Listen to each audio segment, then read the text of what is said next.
ছাত্ৰ-ছাত্ৰীসকল ইতিমধ্যে ইয়াৰ আগৰ ভিডিঅ'টোত মই তোমালোকক পাবলো নেৰুদাৰ কিপিং কুৱাইট কবিতাটোৰ অসমীয়া ভাঙনি আৰু সাৰাংশ দিছিলোঁ।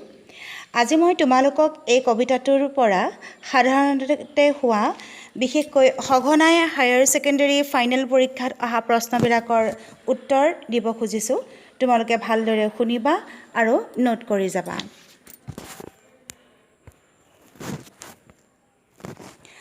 আমি বোলোৱা প্ৰথম প্ৰশ্নটো হৈছে Why does the poet Pablo Neruda want people to stay still? Pablo নেৰুদাই মানুহক কিয় নীৰৱ হৈ শান্ত হৈ থাকিবলৈ কৈছিল? উত্তৰটো হৈছে Pablo Neruda wants people to stay still, to have a quiet introspection and to create a feeling of mutual understanding among all human beings. উত্তৰত কোৱা হৈছে Pablo Neruda wants people to stay still. Pablo নেৰুদাই মানুহক নীৰৱ হৈ থাকিবলৈ কৈছিল, স্থিৰ হৈ থাকিবলৈ কৈছিল। To have a quiet introspection, শান্ত মনেৰে নিজৰ মনতে এবাৰ নিজক ভাবি চাবলৈ বা অন্তৰ্দৃষ্টি নিক্ষেপ কৰিবলৈ। And to create a feeling of mutual understanding among all human beings. সকলো মানুহৰ মাজতে পাৰস্পৰিক বুজাবুজিৰ এটা মনোভাৱ গঢ়ি তুলিবৰ বাবে তেওঁ সকলো মানুহকে অলপ সময়ৰ কাৰণে স্থিৰ হৈ থাকিবলৈ কৈছিল। দ্বিতীয় প্ৰশ্নটো হৈছে Why does the poet want people not to speak in any language? কবিয়ে কিয় মানুহক কোনো এটা ভাষাতে কথা নকবলৈ কৈছে? উত্তৰটো হ'ব A language is the identity of a particular group of people. ভাষা হৈছে একোটা নিৰ্দিষ্ট জনগোষ্ঠী মানুহৰ পৰিচয়। In the world, there are thousands of language and linguistic groups of people.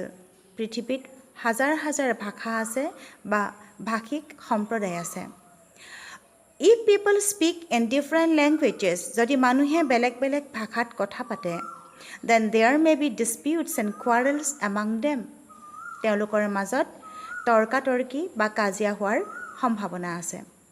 So, to avoid any kind of verbal differences, সেইকাৰণে সকলো ধৰণৰ ভাষিক পাৰ্থক্য নহবৰ বাবে the poet wants people not to speak in any languages.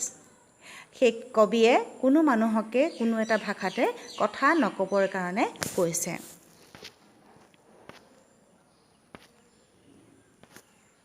তৃতীয় প্ৰশ্ন What is meant by not move our arms so much? কবিতাৰ এটা পংক্তি not move our arms so much বুলি এটা পংক্তি আছে, তাৰ মানেটো কি? Answer The word arms here means two things. ইয়াত arms শব্দটোৱে দুটা অৰ্থ প্ৰকাশ কৰিছে। First one, a body part which we use in most of our physical activities. এটা অংগ, শৰীৰৰ এটা অংগ যিটো আমি আমাৰ সৰভাগ শাৰীৰিক কাৰ্যতে ব্যৱহাৰ কৰোঁ। And দ্বিতীয়টো হৈছে weapons, অস্ত্ৰ-শস্ত্ৰ which is used to hurt others. যিবিলাক আমি আনক আঘাত কৰিবৰ বাবে ব্যৱহাৰ কৰোঁ। So, by not move our arms so much, সেইবাবে ইয়াত not move our arms so much বুলি the poet wants people to stop all kinds of physical activities as well as battles, wars, etc. ইয়াত কবিয়ে সকলো মানুহকে যিকোনো ধৰণৰ physical activities বা শাৰীৰিক কাৰ্য আৰু যুদ্ধ বিগ্ৰহ আদি বন্ধ কৰিবলৈ কৈছে।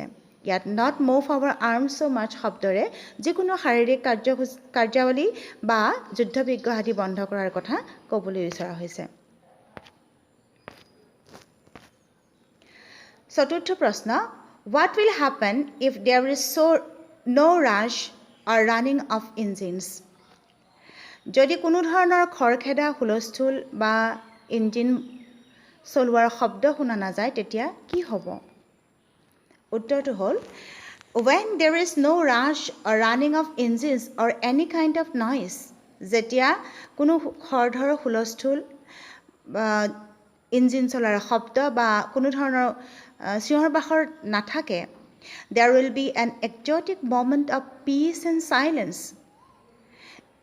তেতিয়া শান্তি আৰু নীৰৱতাৰ এটা আচহুৱা আপুৰুগীয়া মুহূৰ্তৰ সৃষ্টি হ'ব, in which people will be able to introspect themselves. য'ত মানুহে নিজৰ মাজলৈ এবাৰ ঘূৰি নিজকে মন কৰিবলৈ সুবিধা পাব বা অন্তৰ্দৃষ্টি নিক্ষেপ কৰি চাবলৈ সুবিধা পাব। পিছৰ প্ৰশ্ন, what are the 3 types of war mentioned in the poem? কবিতাটোত 3 ধৰণৰ ৱাৰৰ কথা কোৱা হৈছে। এই 3 ধৰণৰ ৱাৰ বা যুদ্ধ কি কি? What kind of victory will they have?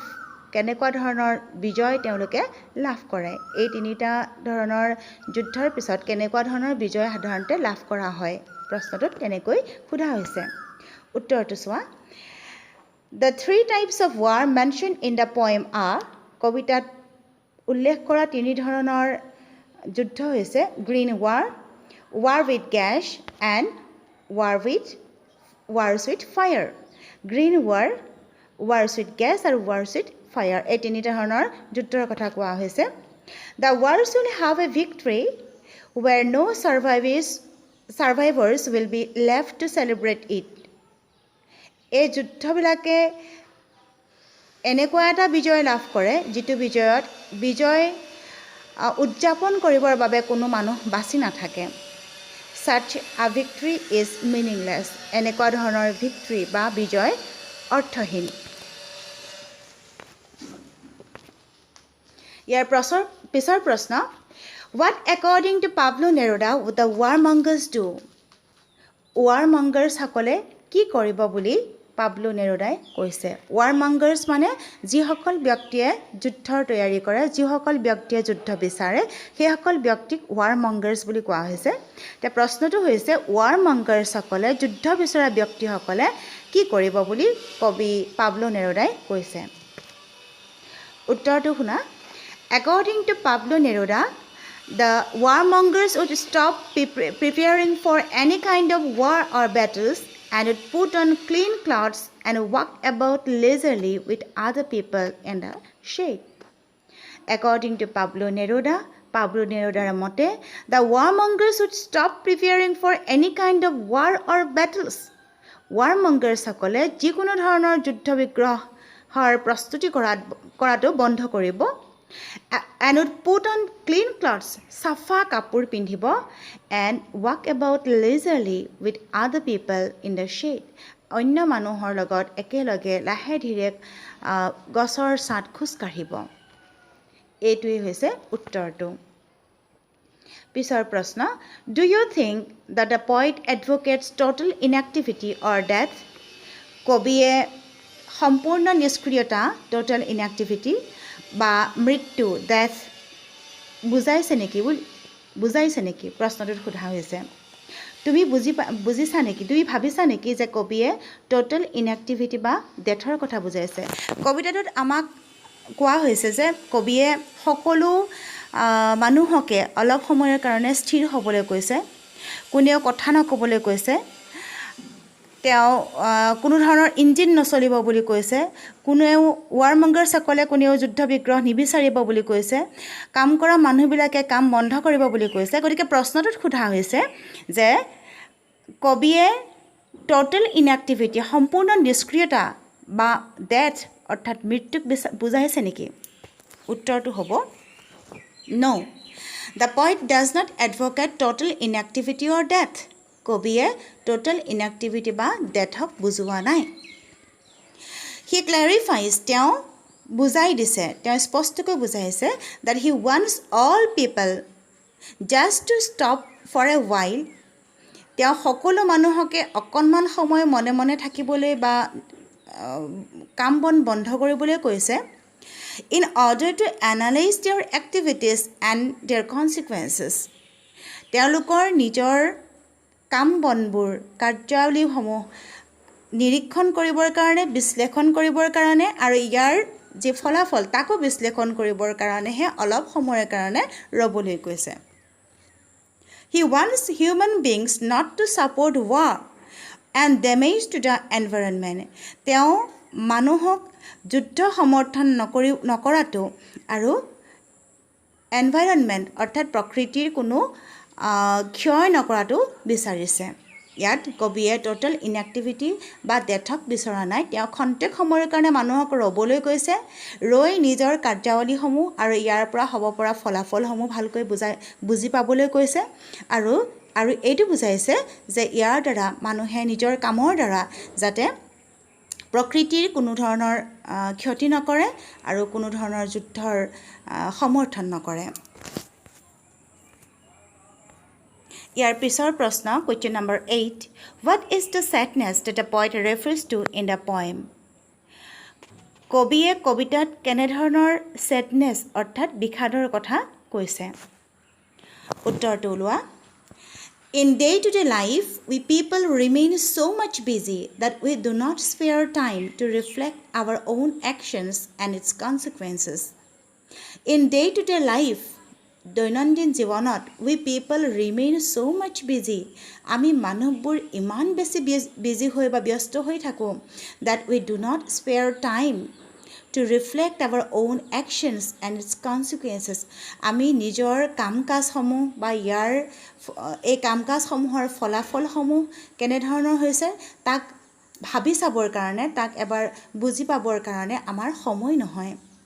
We do not understand even our own selves. আমি নিজকেও নিজে বুজি নাপাওঁ। And this not understanding ourselves আৰু এই নিজক বুজি নোপোৱাটোৱেই is the sadness the poet refers to. কবিয়ে বুজোৱা দুখটো বা বিষাদটো। আমি নিজকে নিজে বুজি নাপাওঁ। আমি নিজৰ কাৰ্যাৱলীসমূহ বা ইয়াৰ পৰা হ'ব লগা ফলাফলসমূহৰ বিষয়ে ভাবিবৰ কাৰণে আমি সময় উলিয়াব নোৱাৰোঁ আৰু সেইকাৰণে আমি নিজক বুজি নাপাওঁ আৰু নিজক বুজি নোপোৱাৰ যিটো দুখ সেই দুখটোৰ কথাকে কবিয়ে এই কবিতাটোত ক'বলৈ বিচাৰিছে। শেষৰ প্ৰশ্ন What is the lesson that the earth teaches us? পৃথিৱীয়ে আমাক শিকোৱা শিক্ষাটো কি? আমাক কি শিক্ষা দিয়ে বুলি কবিয়ে কৈছে। কবিতাটোত কবিয়ে কৈছে যে আমি পৃথিৱীৰ পৰা কিছুমান শিক্ষা ল'ব পাৰোঁ। কি শিক্ষা লোৱাৰ কথা কৈছে বুলি ইয়াত প্ৰশ্নটোত সোধা হৈছে। The lesson that the earth teaches us.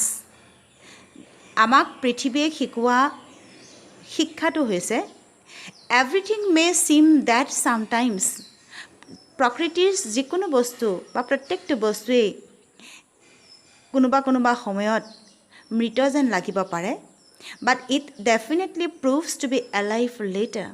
কিন্তু পিছ মুহূৰ্ততে বা পিছত এই প্ৰত্যেকটো বস্তুৱেই জীৱিত বুলি প্ৰমাণিত হয়। অৰ্থাৎ প্ৰকৃতিত দেখা যিকোনো বস্তুৱেই কোনোবা এটা মুহূৰ্তত হয়তো মৃত যেন আমাৰ লাগিব পাৰে, কিন্তু পিছ মুহূৰ্ততে সেই বস্তুটোৱে নিজে যে মৃত নহয় জীৱিত হৈ আছে তাক প্ৰমাণ কৰি দিয়ে। এই শিক্ষাটোকেই আমি প্ৰকৃতিৰ পৰা পাওঁ বুলি কবিয়ে ক'বলৈ গৈছে। ইয়াত আমি সৰ্বমুঠ 9টা প্ৰশ্নৰ উত্তৰ কৰিলোঁ। আৰু যদি কিবা সুধিব লগা থাকে তোমালোকে মোক সুধিব পাৰা অথবা আমি ইয়াৰ পিছৰ ভিডিঅ'ত লৈ যাম য'ত আমি এটা নতুন পাঠ আৰম্ভ কৰিম। তোমালোক সকলোকে মই ধন্যবাদ জনাইছোঁ আৰু আজিৰ পাঠ ইমানতে সামৰিছোঁ। ধন্যবাদ।